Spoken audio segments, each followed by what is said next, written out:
Hello बच्चों, नमस्ते। कैसे हैं आप सब लोग? उम्मीद है शानदार, जिंदाबाद, जबरदस्त होंगे। बच्चों, एसएससी, सीजीएल, सीएचएसएल, सीपीओ, इन तीनों वैकेंसीज के फॉर्म आपको मालूम है कि जून में ही हैं। और सबके एग्जाम डेट भी आपको ऑलमोस्ट पता ही है अब। और अब ऐसा भी लग रहा है क्योंकि अब लेटेस्ट कैलेंडर आया है तो इसमें कोई चेंजेस वगैरह भी होने नहीं है। इस बार सीजीएल बहुत हाइप क्रिएट करेगा बच्चों में, क्योंकि इस बार ऐसा सुनने में आ रहा है करीब 20,000 वैकेंसीज भी एसएससी सीजीएल में देखने को मिल सकती हैं, जो एक बहुत बड़ा नंबर है। और इससे बहुत सारे बेरोजगारों को एक रोजगार मिल पाएगा, एक रोजगार का अवसर मिल पाएगा। तो मेरे भाई, अगर आप देखते हैं कि भाई इसकी तैयारी जो है, अब लास्ट के 2-2.5 महीने बचे हैं, क्योंकि आपको पता है कि अगर सीजीएल की मैं बात करूं तो 13 अगस्त को एग्जाम है। तो अगर मैं आज से भी लगाऊं तो केवल केवल 2.5 महीने भी मुश्किल से पहुंचा पाता हूं। अब इन 2.5 महीने को कैसे अपना बेस्ट यूटिलाइज कर सकते हैं? आपको मालूम है कि एसएससी के मामले में आरडब्ल्यूए 2024 में एक क्रांति लेकर के आया था, जिसकी क्रांति 2 दिसंबर 2024 से शुरू हुई है और अब तक लगातार चल रही है। अब जितने भी बच्चे आप देखेंगे ना एसएससी में, तो आप देखेंगे कि आरडब्ल्यूए से पढ़ा हुआ बच्चा आपको मिल रहा होगा, आरडब्ल्यूए का जांबाज आपको नजर आएगा। तो कुल मिलाकर के अब वो बच्चे तो चल रहे हैं, लेकिन फाउंडेशन बैच है। फाउंडेशन बैच को फाउंडेशन के तरीके से ही कराया जाएगा। अब कोई सोचे कि सर 13 दिसंबर को एग्जाम है, फाउंडेशन को उससे पहले खत्म कर दीजिए, तो बेटा ये पहले ही बोला गया था, इसको फाउंडेशन के तरीके से ही कराया जाए, इसके साथ कोई छेड़खानी हम नहीं करेंगे। तो हो सकता है कुछ चीजें खत्म हो जाएंगी, कुछ चीजें नहीं भी हो पाएंगी उसको, क्योंकि वो कोई टारगेटेड चीज नहीं थी। वो तो ये थी कि एक बार बच्चे को उससे पढ़ ले अगर, तो फिर उसको कभी दोबारा कुछ नहीं पढ़ना पड़ेगा। पर कुछ बच्चे तो रेगुलर उसको पढ़ रहे हैं और कुछ बच्चे उसको लगातार नहीं पढ़ पाए। तो अब वो क्या करें? अगर उनकी पढ़ाई छूटी है, या अगर कोई फाउंडेशन बैच का बच्चा भी है, तो उसको ये पढ़ना चाहिए या टारगेटेड बैच पे जाना चाहिए या नहीं जाना चाहिए, तो उन सब बारे में बातें करूंगा। तो बच्चे, अगर आप देखेंगे कि ये मैं जो कह रहा हूं कि 20,000 प्लस वैकेंसीज क्यों कह रहा हूं, अब आप देखेंगे कि यहां पर 10,000 से अधिक पदों के लिए वैकेंसीज दी थी। अब आप कहो सर ये तो 10,000 की बात है, आप 20,000 तक कह रहे हो। 35 से 36 लाख करीब करीब इसमें फॉर्म आते हैं, वो हर बार का ही रिकॉर्ड है। लेकिन इस बार अगर 20,000 पद आए तो हो सकता है ये फॉर्म 40-42 लाख भी पहुंच जाने की उम्मीद रहेगी। अब यहां पर इस अगले उसके बाद एक और न्यूज़पेपर में आया, तो जिसमें इन्होंने बोला कि इनकम टैक्स ऑफिसर यानी इनकम टैक्स में टैक्स असिस्टेंट और ये सब मिला करके इनकम टैक्स इस बार 6-7 हजार वैकेंसीज देने वाला है। अगर इनकम टैक्स ही इतनी वैकेंसी दे देगा, जो हर बार इतनी नहीं होती थी, मान लीजिए वो 1,000-2,000 टैक्स असिस्टेंट वगैरह को मिला करके आती थी और अब वो 7,000 पे जा रहा है, तो जाहिर सी बात है 5,000 वैकेंसी तो इनकम टैक्स में ही बढ़ जाएंगी। तो कुल मिलाकर के 20,000 वैकेंसीज की अगर मैं बात करूं, तो 20,000 वैकेंसीज के लिए एसएससी सीजीएल परीक्षा आयोजित इस बार करने वाला है। ऐसा इस न्यूज़पेपर ने दिया, तो कहीं ना कहीं से इनको इनपुट मिलते हैं, हमसे ज्यादा ही इनके पास इनपुट होते हैं, तो हमें इन पे भरोसा इन पे ही करके चलना पड़ेगा फिलहाल तो। हालांकि कोई ऐसा कोई ऑफिशियल नोटिस आया है क्या सर कि जिसमें 20,000 की बात की गई है? तो बेटा ऐसा कभी कोई ऑफिशियल ना नोटिस आया है ना आ सकता है। चाहे पहले कभी 37,000 वैकेंसी आई हो या 36,000 वैकेंसी आई हो, या फिर पहले 18 या 7,000 या 5,000 निकलती रही हो, कभी कोई नोटिस इस तरह का नहीं आता। वो सीधा नोटिफिकेशन में आपको दिखाई देती है और बाद में वो बढ़ भी सकती हैं और भी। ठीक है, ऐसा होता रहा है। अब मैं अगर बात कर लेता हूं कि भाई इसके जिसकी मैं बात कर रहा हूं, सीजीएल, सीएचएसएल और सीपीओ, तो इन तीनों के लिए मैं एक टारगेटेड बैच की आज बात करने आया हूं, जिसके लिए आप लगातार पूछ रहे थे, तो उसमें भी बात करूंगा। तो भाई एसएससी सीजीएल की टीयर 1 की 9 जून को फॉर्म आएंगे और 4/7 क्लोजिंग डेट होगी। तो 4 जुलाई क्लोजिंग डेट होगी और 13 अगस्त से 30 अगस्त तक आपके फॉर्म सॉरी एग्जाम चलेंगे। तो ये एक टाइम है जो आप देख सकते हो कि आपसे आज से अगर मैं देखूं तो 29 तारीख है और 13 अगस्त, तो ये लगभग 2.5 महीना बैठता है। तो इस वजह से मैं आपको 2.5 महीना कह रहा था। और अगर मैं सीपीओ की बात करूं, सीपीओ जिसको सीएपीएफ बोलते हैं, सीएपीएफ, तो उसके एसआई, तो ये जो है इसका पेपर 1 की डिटेल है और 16 जून को फॉर्म आएंगे, 7 जुलाई लास्ट डेट होगी, 1 सितंबर से 6 सितंबर के बीच पेपर 1 होगा। क्योंकि आपको मालूम है कि सीपीओ का प्रोसीजर क्या है, वो भी मैं बात करने वाला हूं इसके आगे। सीएचएसएल टीयर 1 23 जून को फॉर्म आ रहे हैं, 18 जुलाई लास्ट डेट होगी, 8 सितंबर से 18 सितंबर इसका भी टीयर 1 होगा। ये सबके टीयर 1 की ही डेट है, यानी प्री की ही डेट है। अब मैं अगर थोड़ा सा प्रोसीजर बताऊं तो भाई सीपीओ का प्रोसीजर आपको जानना चाहिए कि पहले टीयर 1 होता है, फिर फिजिकल होता है, फिर टीयर 2 होता है। यानी जो फिजिकल में पास होगा उसी को टीयर 2 कराया जाता है, और जो टीयर 2 में पास होगा उसको मेडिकल कराया जाता है, मतलब टीयर 2 और मेडिकल होता है। ठीक है, तो कुल मिलाकर के ये एक प्रोसीजर है, स्टैंडर्ड प्रोसीजर है जो सीपीओ में फॉलो किया जाता है। आपको मालूम है कि इसमें 50 नंबर का मैथ, रीजनिंग, जीएस और इंग्लिश आते हैं शुरू में। 2 घंटे का पेपर होता है, 200 प्रश्न होते हैं। सीजीएल पहले सीजीएल भी ऐसा ही होता था, सीएचएसएल भी ऐसा ही होता था 2022 से पहले, लेकिन अब उनका पैटर्न पूरी तरह बदल चुका है, लेकिन ये आज भी उसी पैटर्न पर है इसका टीयर 1। फिर फिजिकल होगा और फिर टीयर 2 में सिर्फ 200 की इंग्लिश आएगी। सोचो इंग्लिश यहां भी है 50 की और वहां भी है, तो यहां बाकी पेपर 150 का रह गया, 200 में से 50 की इंग्लिश और 200 की यहां, तो 200 नंबर में से 200 की इंग्लिश है यहां, और कुछ है ही नहीं टीयर 2 में। 2 घंटे का पेपर होता है, 2 घंटे का यहां भी होता है, तो कुल मिलाकर के 200 प्लस 200 400 में से फाइनल मेरिट बनती है, और 400 में से 340 345 पर दिल्ली पुलिस सब इंस्पेक्टर जैसी जॉब मिलती है। ठीक है, बाकी सीआईएसएफ मिलेगी, सीआरपीएफ मिलेगी, बीएसएफ मिलेगी, ये सिर्फ आपके मार्क्स तय करते हैं कि आपके मार्क्स और आपकी प्रेफरेंस क्या है। ठीक है, तो यहां 200 प्लस 200 400 में से आप सोचिए ना 250 की इंग्लिश है। इन 250 को जो स्ट्रॉन्ग कर लेगा उसका फाइनल सिलेक्शन होता है। तो यहां इंग्लिश का बहुत बड़ा रोल होता है अगर आपको सीपीओ क्रैक करना है तो। अब मैं सीजीएल और सीएचएसएल की बात कर लेता हूं। तो मेरे भाई आपको पता होना चाहिए कि भैया सीजीएल हो या सीएचएसएल हो, टीयर 1 दोनों का सेम टू सेम रहता है। हालांकि थोड़ा लेवल का फर्क पड़ता है, पर आजकल वो भी नहीं पड़ता, पता ही नहीं सीजीएल का टफ आ जाएगा या सीएचएसएल का टफ आएगा। ठीक है, रीजनिंग 25 की, जीएस 25 क्वेश्चन, क्वांटिटेटिव एप्टीट्यूड यानी मैथमेटिक्स आपका 25 का और इंग्लिश आपकी 25 की, तो ये टोटल आपके 100 क्वेश्चन हो जाते हैं। एक क्वेश्चन 2 नंबर का होता है, 200 मार्क्स का पेपर है, और 1 घंटे का पेपर है 100 क्वेश्चनों के लिए। 0.5 की नेगेटिव मार्किंग, क्योंकि एक क्वेश्चन 2 का है, 2 का 1/4 यानी 1/4 की ही नेगेटिव मार्किंग है। ठीक है, तो यहां 200 में से मार्क्स मान लीजिए आपके 150 आते हैं, 155 आजकल ऐसे आते हैं, नॉर्मलाइज होकर के वहां पहुंच जाता है। हालांकि उसमें नॉर्मलाइजेशन के भी मार्क्स जुड़े हुए होते हैं, पर कट ऑफ आजकल ऐसी जाने लगी क्योंकि पेपर भी आसान आता है। तो जनरल की कैटेगरी की कट ऑफ 150 प्लस होने लगी है। तो भाई, और ये सिर्फ क्वालिफाइंग है। अगर आपके 150 पे कट ऑफ गई है, चाहे 180 हो, चाहे 190 हो, चाहे 150 ही हो, अगर आप कट ऑफ में आ गए हैं तो आप सब बराबर है। ठीक है, तो ये कुल मिलाकर के टीयर 1 सीजीएल और सीएचएसएल का सिर्फ ये क्वालिफाइंग हो गया है। टीयर 2 असली खेल है। तो टीयर 2, अब मैं सीजीएल की बात कर रहा हूं, तो सीजीएल के टीयर 2 में कौन कौन सी चीजें आती हैं सबको मालूम होना चाहिए। भैया 30 क्वेश्चन तो आपके मैथ के, 30 रीजनिंग के, इसके लिए अलग से 1 घंटा दिया जाता है, और एक क्वेश्चन 3 नंबर का होता है और 1/3 की नेगेटिव मार्किंग, यानी एक क्वेश्चन पे एक गलत पे 1 नंबर पूरा कटता है और मिलेगा 3 नंबर, तो 1/3 की नेगेटिव मार्किंग हो गई। तो 90 और 90 180 मार्क्स का तो यही पेपर हो जाता है, क्योंकि क्वेश्चन 3 नंबर का है। 60 क्वेश्चन है, 180 मार्क्स हैं। ये आपका पहला घंटा है। अब अगला, बैठे वहीं हो, जब 1 घंटा पूरा हो जाएगा तब ये दोनों चीजें खुलेंगी। अब इनका टाइम उसमें, उसका टाइम इसमें, ये तो दे सकते हो, लेकिन ऐसा नहीं है इसका टाइम इधर दे दिया, नहीं, वो अलग 1 घंटा है। तो इसमें इंग्लिश और जीएस, तो ये आपका 45 क्वेश्चन इंग्लिश के हैं और 25 क्वेश्चन जीएस के हैं। तो इसका 1 घंटा बहुत सफिशियंट होता है, क्योंकि भाई ये मैथ रीजनिंग का 1 घंटा हमेशा बच्चों को कम लगता है।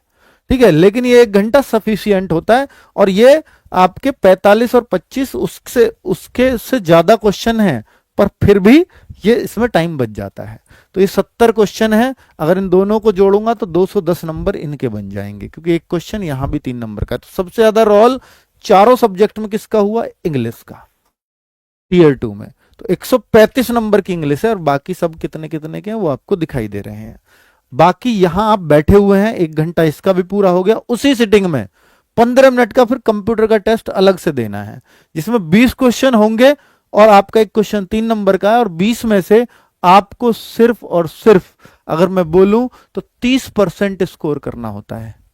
तो 30% में आप कंप्यूटर पे पास हो जाते हैं। ठीक है, 30% कितना, आपके 6 क्वेश्चन सही होना, तो इतने पे आप कंप्यूटर को पास कर जाते हैं। ठीक है, अब अगर हम देखें, आप कहो कि सर ये 6 क्वेश्चन करना भी टफ होगा, तो फिर तो भाई टफ है, फिर तो, हालांकि इसके कोई नंबर जुड़ता नहीं है, ये सिर्फ क्वालिफाइंग है। अगर आप क्वालिफाई कर गए तो फिर आपके इस नंबर में से जुड़ करके फाइनल मेरिट बनती है। हालांकि अब ये एक सिटिंग में इतना हो गया, फिर थोड़ा सा ब्रेक मिलेगा, फिर 15 मिनट का आपको टाइपिंग टेस्ट और देना है, हर बच्चे को देना है। 2000 की डिप्रेशन दबानी है, और ये बहुत ही आसानी से हो जाता है। 26-27 WPM की स्पीड आप इसको कह सकते हो, क्योंकि एक जो की डिप्रेशन है, 5 की का एक वर्ड मान लिया जाता है एवरेज, क्योंकि 400 शब्द हो गए और 400 शब्दों के लिए 15 मिनट मिल रहे हैं, भाग दे लेना, 26.66 वर्ड पर मिनट आएगा। तो इसलिए 26-27 WPM की स्पीड बहुत आसानी से हो जाती है, अगर थोड़ी सी प्रैक्टिस कर लो तो फाइनल मेरिट 390 में से बनती है, जिसका जैसा स्कोर वैसा उसको पोस्ट मिल जाती है। तो ये रहा आपका CGL का Tier 2। ये आप CHSL Tier 2 समझ सकते हो, बिल्कुल एक जैसा है, आपको बस लेवल का अंतर रहेगा। 30-30 वहां भी थे, यहां भी है, 3-3 नंबर का वहां भी था, यहां भी है। ये CHSL की बात कर रहा हूं अब, और 1 घंटा में वहां भी था, यहां भी है। यहां बस जो 45 की इंग्लिश थी वो 40 की हो गई, जो 25 की GS थी वो 20 की हो गई, यानी 60 क्वेश्चन पहले घंटे में, यहां भी 60 क्वेश्चन दूसरे घंटे में। यहां दोनों में 60-60 है, जबकि वहां दूसरे घंटे में 70 होते हैं, 45 + 25, इतना फर्क है। और ये 120 की इंग्लिश होती है, इंग्लिश अभी भी सबसे ज्यादा ही है, और 60 की आपकी GS होती है। इन सबको मिला दें, इन चारों को जोड़ेंगे तो 360 में से फाइनल मेरिट बनती है। लेकिन यहां कंप्यूटर फिर से आपको 30% कंप्यूटर में लाने अनिवार्य होते हैं। ठीक है, तो 15 का 30%, यानी आपको 5 क्वेश्चन अगर आपने सही कर लिए तो आप पास मान लिए जाते हैं कंप्यूटर में। ये जनरल कैटेगरी के लिए है, OBC SC ST और भी कम है। तो और ये की डिप्रेशन इसमें भी दबाना है, जी हाँ इसमें भी है। ठीक है, तो ये क्लियर हो जाता है आपका। तो कुल मिलाकर के CGL, CHSL और CPO का आपने पूरा प्रोसीजर समझ लिया मेरे भाई। अब बात है कि आप इस एग्जाम को कैसे क्रैक कर सकते हैं। अगर ये सोचे कोई कि मैं अब 0 से तैयारी करूं और अभी से CGL की तैयारी स्टार्ट करूं, हालांकि फॉर्म तो 9 जून से आएंगे, मैं उस दिन से वीडियो बनाता तो और थोड़ा लेट हो जाता, पर मेरे भाई अगर आप सोचो कि अब से CGL की तैयारी करूं तो मैं क्या फाइनल सिलेक्शन ले पाऊंगा, तो मैं कहूंगा नहीं। CGL की तैयारी के लिए आपको पहले 1 साल पहले लगना पड़ता है कम से कम। फिर अब क्या है सर, ये क्या मैं इस बैच को भी पढ़ूं तो क्या मैं हो पाऊंगा? अब मेरे भाई अगर आप बिल्कुल फ्रेशर है ना, तो हो सकता है आप अगली बार के लिए पढ़ रहे हो, इस बार तो सिलेक्शन मुश्किल हो जाएगा। ये सच्चाई है, एक्सेप्ट आपको करनी पड़ेगी। ये टारगेट बैच है SSC, CGL, CPO और CHSL। मैं चाहता तो तीनों के लिए अलग अलग ला सकता था, लेकिन मुझे दिख रहा है तीनों में चीजें वही पढ़नी है। ठीक है, चाहे एडवांस मैथ हो, अर्थमेटिक हो, इंग्लिश हो, GS हो, तो ये सब तो वही पढ़ना है। तो इसके फिर अलग अलग बैच का कोई अर्थ नहीं है। लेवल भी उस लेवल का ही पढ़ना है तीनों में, तो ऐसा भी नहीं कि भाई लेवल में कुछ अंतर होगा, तो इसलिए फिर अलग अलग बैच लाने का कोई अर्थ नहीं बनता। तो इसलिए ये वो वाली टीम है जो आप देखते हैं कि भाई SSC के लिए RWA पर बेस्ट टीम। भाई आप RWA की सबसे चर्चित चेहरे आप इस फोटो के अंदर देख रहे होंगे, तो वो टीम ही आपको पढ़ा रही होगी इस बैच के अंदर। ठीक है, तो यहां पर आप इस टीम का शकल देख के तो खुश हो गए होंगे, इसमें तो कोई शक नहीं है। पर अभी मैं इस टारगेट बैच के बारे में जानकारी दूंगा आपको। सर फाउंडेशन बैच से पढ़ रहा हूं, आपने बोला था कि फाउंडेशन बैच हम फ्री रखेंगे, तो मेरे भाई वो पूरी तरह से फ्री है, और उसमें आपको एक दिन का भी ऐसा नहीं लगा होगा कि हमने कोई भी लापरवाही बच्चों के प्रति बरती है। 2 दिसंबर से शुरू हुआ, आज उसको चलते हुए 6 महीने से ज्यादा समय हो गया है, लेकिन उसमें निरंतरता ऐसी ही बनी हुई है जैसे वो आज बैच शुरू हुआ है। यही RWA की खास बात है कि जो चीज शुरू की जाती है वो अंत तक उसके परिणाम तक पहुंचाते हैं, चाहे वो बैच में हो चाहे वो फ्री में हो। ये जो आपसे वादा किया था वो वैसा ही रहेगा। आप कहो कि सर ये टारगेट बैच ये हमारे पहले से भी आते रहे हैं, कि आप कहो CGL 2024 के लिए या CGL 2023 के लिए, उन सब में आए हैं, CGL 2022 में भी आया है। तो अब ये उन बच्चों के लिए है कि जो लास्ट टाइम में चाहते हैं कि भाई मैंने फाउंडेशन पढ़ा है, मेरे को रिवीजन चाहिए लास्ट टाइम में, एक संगठित सा रिवीजन। तो फाउंडेशन बैच वाले बच्चों को यह फायदा होगा कि सारी चीज बहुत अच्छे से रिवाइज हो जाएंगी, क्योंकि अब ये रिवीजन बैच ही समझो आप। जिस बैच को हम सिर्फ 2 महीने में खत्म करेंगे, और एक बैच जो अभी चल रहा है 2 दिसंबर से, और वो जाकर के सितंबर अक्टूबर में खत्म होगा, तो आप समझो ना कि वो 10 महीने का बैच है, उस चीज को हम 2 महीने में कराएंगे, तो ये रिवीजन का काम करेगी। ठीक है, तो ये ऐसा नहीं मैं आपसे कह कर सकता सब कुछ ही इसमें करा देंगे, सब कुछ कराएंगे जरूर, लेकिन अब हो सकता है उतनी प्रैक्टिस ना करा पाए, लेकिन हर टाइप्स, जैसे मैथ्स में है तो हर टाइप हम आपको रिवाइज करा दें, लेकिन एक टाइप का हम हो सकता है अब एक ही क्वेश्चन करा पाए। जैसे मान लीजिए प्रॉफिट लॉस में अगर 50 टाइप हैं, तो हो सकता है हम 50 ही क्वेश्चन कराएं, बाकी प्रैक्टिस आपको दें, ये हम करेंगे। ठीक है, और 50 टाइप से ज्यादा तो होंगी भी नहीं। 50 क्वेश्चन आप कर लिए 2 दिन में, तो 2 दिन में प्रॉफिट लॉस खत्म हो जाएगा। अब सोचो, वैसे तो प्रॉफिट लॉस में 11-12 क्लास लगती हैं, 15 क्लास लगती हैं, ठीक है, लेकिन अब वो 2-3 दिन में खत्म करना होगा, क्योंकि अब एक टाइप का सिर्फ एक सवाल। तो उस तरह से, चूंकि एडवांस भी करना है उन्हीं 2 महीनों में, उन्हीं 2 महीनों में अर्थमेटिक भी करना है, सेम जीएस में भी।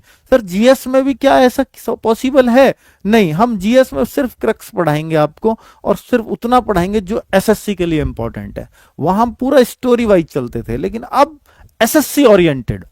ऐसा आपको नहीं लगेगा कि सर ये एसएससी से, मतलब जो कहते हैं ना कि बिल्कुल भी एक्स्ट्रा ना पढ़ाना, बिल्कुल भी फालतू ना पढ़ाना, वो सब इसमें चलेगा। जहां जहां जो जो चीजें आपके लिए इंपॉर्टेंट है, हो सकता है अब हम पहले बोर्ड पर लिख करके पढ़ाते थे, अब हो सकता है पीपीटी लगा करके पढ़ाएं जीएस में, ये करना पड़ेगा। ठीक है, तो वो सारी चीजें मैं पहले ही बता दे रहा हूं, ताकि आपको ये लगे कि सर आपने ये बैच उस तरह से पूरा किया है, वैसे पूरा किया है, तो पूरा अच्छे से ही होगा, पर चीजें थोड़ा तरीका बदल जाएंगे, आपको थोड़ी मेहनत ज्यादा भी करनी पड़ेगी। तो फाउंडेशन बैच से पढ़े हैं तो टारगेट बैच की जरूरत क्या है, मैं बता चुका हूं जरूरत क्या है, कि अगर आपको एक संपूर्ण जो आपने आज तक टारगेट बैच से पढ़ा, फाउंडेशन बैच से पढ़ा है, उसको पूरे को एक कंसाइज वे में 2 महीने के अंदर रिपीट करना चाहते हो हर एक चीज को, तो इस टारगेट बैच में मिलेगी। हर संडे एक मॉक टेस्ट अवश्य दें, ये मेरी आपके लिए रिकमेंडेशन है। हम हर संडे आपके लिए एक मॉक टेस्ट अरेंज करेंगे, जो फ्री ऑफ कॉस्ट होगा, और जो हो भी रहा है। अब हम सीजीएल और सीजीएल सीएचएसएल के लिए एक मॉक टेस्ट, और सीपीओ के लिए एक अलग मॉक टेस्ट, दोनों अलग अलग आया करेंगे, और वो आप हर संडे दे आना। आपके सर मैं किसी और प्लेटफॉर्म पे देता हूं, तो बिल्कुल मेरे भाई जरूर देना चाहिए। और मॉक टेस्ट देते हो तो आप यहां भी दो, आप किसी और प्लेटफॉर्म पे भी दो, और जहां आप केवल कभी भी ऐसा डिपेंड मत रहना मॉक टेस्ट के मामले में कि आप एक सा ही टेस्ट डेवलप करते रहो अपना।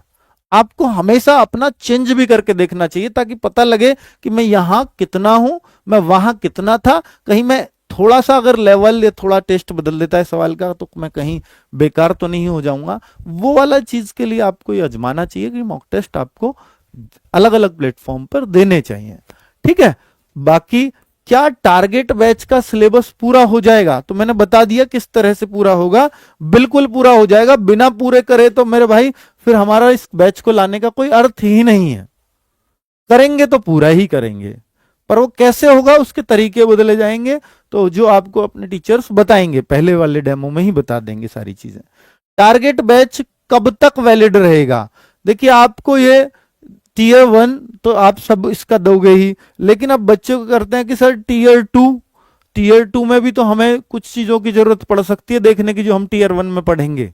हाँ बिल्कुल पड़ सकती है, इसलिए इसका वैलिड जो है टीयर 2 तक हम कर देते हैं।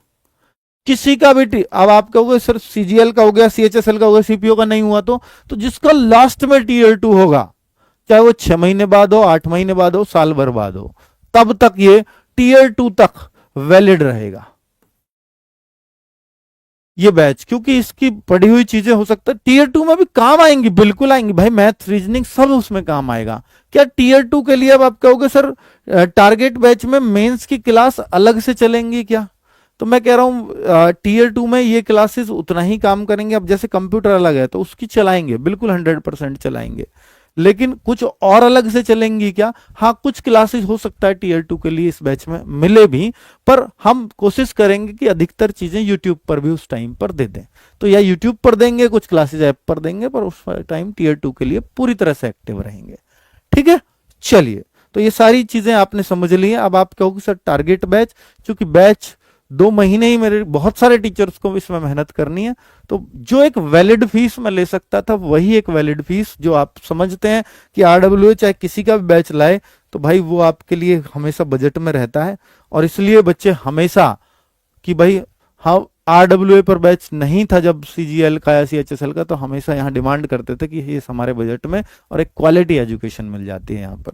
तो बिल्कुल वही है भाई, 799 रुपए में है। एसएससी 20 कूपन कोड लगाओगे तो ये 639 में मिल जाएगा। कब तक? जब तक आपके डेमो चलेंगे 5, 6, 7। भैया पढ़ के देख लेना, मैं ये नहीं कह रहा हूं कि आप इसको बैच को आज ले लो, ये अवेलेबल तो आज से ही हो जाएगा, आप खरीद सकते हो आज से।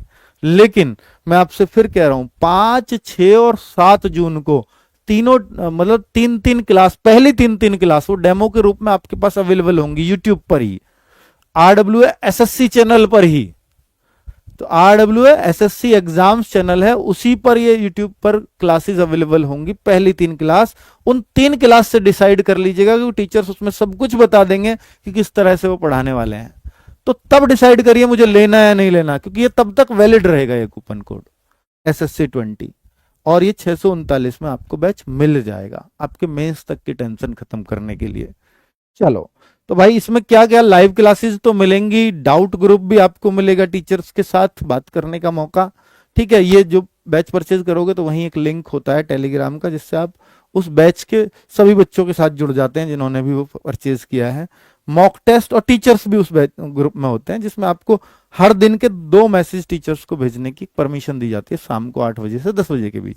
2 इसलिए कि अगर ज्यादा भेजेंगे तो फिर आप जो है गुड मॉर्निंग और गुड इवनिंग उसमें होंगी, तो वो जरूरत नहीं है, बाकी सबको डिस्टर्ब करता है। और मेरे ख्याल से एक दिन में 2 से ज्यादा अच्छे मैसेज आप भेज भी नहीं पाओगे। तो एक्सपीरियंस टीचर आपको मालूम ही आरडब्ल्यूए के होते ही हैं। तो भाई ये कौन टीचर क्या क्या पढ़ाएंगे वो एक बार देख लीजिएगा।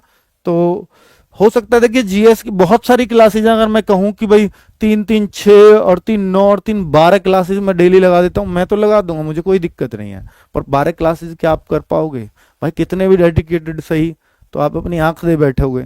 तो अब इसमें हो सकता है मुझे जीएस की 1-2 क्लासेस जैसे साइंस वगैरह को रिकॉर्डेड फॉर्म में भी डालना पड़े, क्योंकि साइंस की आप देख रहे हो 3 चेहरे हो रहे हैं इसमें, इसलिए 12 बन रही हैं। ठीक है, तो बाकी मैथ्स राहुल तेवतिया सर समझा देंगे किस तरह से वो कंप्लीट कराएंगे, क्योंकि आपको भी पता है कि 2 महीने में कैसे मैथ्स होता है। विपिन भाटी सर वॉकेब और जो आपकी रीडिंग कॉम्प्रिहेंशन है वो विपिन भाटी सर करा रहे होंगे यहाँ पर। संजीव सर इंग्लिश ग्रामर इसमें करा रहे होंगे। और शोभित भारद्वाज सर, अब आपने इनसे पढ़ के भी देख लिया है कितने शानदार टीचर हैं और कितनी तारीफें आपने इनकी की हैं, दिल खुश हो जाता है। रीजनिंग के हैं। और Naveen sir history and static, Naveen sir इस बैच के अंदर ले रहे होंगे। और अजीत सर पॉलिटी की क्लास ले रहे होंगे। Dharmendra sir physics, Rahul sir chemistry, मतलब ये हमारी साइंस की बेस्ट फैकल्टी है, वही टीम यहाँ पर है। भावना मैम बायोलॉजी, विनय सर इकोनॉमिक्स, आरुषि मैम को और विनय सर से आप पढ़ चुके हैं, फाउंडेशन बैच में भी देख सकते हो कितने दमदार पढ़ाते हैं। और शिवम सर कंप्यूटर में अभी नहीं चलेगा कंप्यूटर, ये टीयर 2 के टाइम पर ही चलेगा, और आपको बहुत ज्यादा करना भी नहीं है, जस्ट क्वालिफाइंग करना है, तो आराम से क्वालिफाई हो जाता है भाई। एक एक मैराथन से इन्होंने बच्चों के क्वालिफाई कराए हैं। ठीक है, तो ये टीचर मतलब कंप्यूटर के लिए आपको कुछ सोचना ही नहीं है। तो कुल मिलाकर के ये अगर इन टीचर की क्लास और तीनों साइंस को अगर मैं रिकॉर्डेड डलवा दूं तो फिर क्लासेस बनती हैं 8। तो 8 क्लासेस आपकी हो सकता है डेली चले। ठीक है, तो उनमें से एक आध क्लास अगर ज्यादा लगी, मैं 7 क्लासेस के हमेशा फेवर में रहता हूं कि 7 क्लासेस मोर देन सफिशियंट होती हैं। पर अब चूंकि समय कम है तो आप उतनी क्लासेस अगर जितनी आपको, मैं ये नहीं कहता कि सबको सारी क्लासेस करनी है, जिसको जिन क्लासेस की जरूरत है हमें तो सारा देना बनता है, क्योंकि किसी को किसी क्लास की ज्यादा जरूरत है, किसी को किसी क्लासेस की रेगुलर जरूरत है, वो आप अपनी जरूरत के हिसाब से देख लीजिएगा। ठीक है, तो टारगेट बैच अब आप समझ सकते हैं कि वो बच्चा जो इस समय ये परेशान हो कि कैसे 2 महीने में पूरे सिलेबस को कंपाइल करूं, तो वो एक बेहतर वे है इस टारगेट बैच से पूरे सिलेबस को कंसाइज वे में पढ़ने का। ठीक है, तो अभी यहां हम देखें कि भाई कैसे परचेज कर पाएंगे, तो फ्रंट पे ही मिल जाएगा या तो, या पेड क्लासेस पे क्लिक करके ऑल कोर्सेज में तो आपको ये बैच मिलेगा। Target batch SSC CGL CPO CHSL लिखा रहेगा। इस पे बाय नाउ पे क्लिक करते हैं तो कूपन कोड यहाँ लगाएंगे, अप्लाई कूपन SSC20, जो 7 जून तक काम करेगा। मंडे टू सैटरडे क्लासेस होंगी, है ना। इसका टाइम टेबल बता दिया जाएगा आपको अलग से। तो SSC20 यहां पर अगर आप कूपन कोड लगाते हैं और पे ऑनलाइन, आपको 639 में मिल जाएगा। अगर आप टाइम टेबल इसका जानना ही चाहते हैं तो RW ऐप पर एक टाइम टेबल का वो भी है फोल्डर, टेस्ट सीरीज, और नीचे ये टाइम टेबल का फोल्डर है। इस पर आप क्लिक करेंगे तो आपको इस बैच का टाइम टेबल दिख जाएगा। वो आपको कल या परसों में अपडेट कर दिया जाएगा। तो बैच कब से परचेज कर सकते हैं, अभी थोड़ी देर बाद से इस बैच को आप परचेज कर सकते हैं। वो आपकी मर्जी है कि कब परचेज करना चाहते हैं। ठीक है, थैंक यू वेरी मच, नमस्ते।